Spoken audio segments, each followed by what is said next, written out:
Hello, are you the radiologist on call? Do you know what time it is? I do. It is 3 a.m. I'm the ER doctor working tonight. Well, what do you want then? I have a patient in the ER that needs a head CT. He has sustained trauma. I was asleep. My tech is at home sleeping. Can't this wait till morning? No.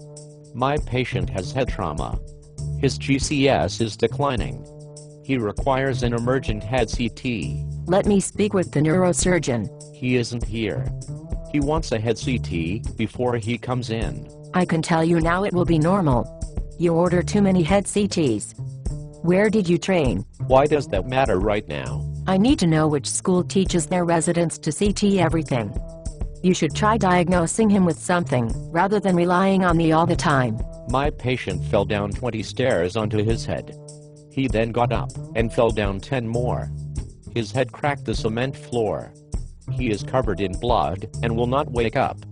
I think he fractured his skull and may have an epidural. He is probably just drunk.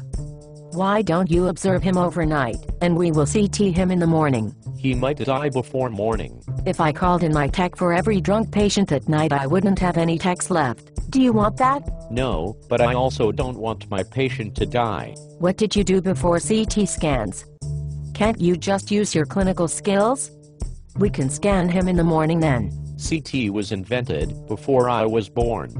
It is standard of care in the modern era.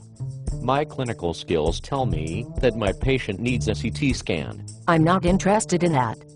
I could be sleeping right now. Is he at least intubated? Not yet. Well, he's not sick enough for me to call in my tech. You emergency doctors abuse me. I'm going back to sleep. Oh wait. My patient blew a pupil while we've been talking. He is much sicker now. I will have to intubate him. He is now too sick for a CT scan. You should call the neurosurgeon. I think your patient has an epidural bleed. He may die. You have been so helpful tonight. Don't mention it. Make sure you tell the neurosurgeon that I think your patient has a bleed. He'll believe you then. Go to hell.